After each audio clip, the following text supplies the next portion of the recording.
Okey geng, untuk misi ride ke Eropah ni aku dah tak risau lagi lah. Apa sebabnya? Aku dah tak risau guna internet aku. Dengan Zama eSIM ni, activate melalui phone saja dah boleh terus dapat internet lah. So mudahlah aku nak upload story, aku nak buat YouTube, aku nak buat TikTok live ke. So aku guna Zama eSIM dekat luar negara ni.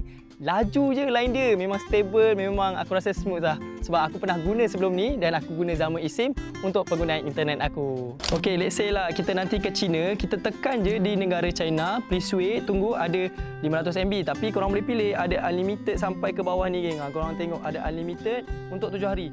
Baru RM50 geng, kau tengok RM50 sahaja. Kalau korang pergi 10 hari, dia akan berbeza harganya. So memang bagus lah untuk aku. Kalau as a content creator ni nak buat video, bolehlah tengok mana yang okey bagi aku.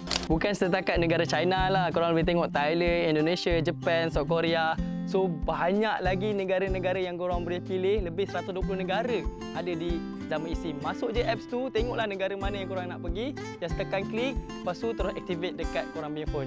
So misi kali ni nak ke Eropah, aku dah tak risau dengan internet aku sebab ada support dari Zama eSIM. Kalau korang travel, ingat satu benda je, download apps Zama eSIM dan terus activate korang punya internet melalui phone sahaja. Okay, let's go.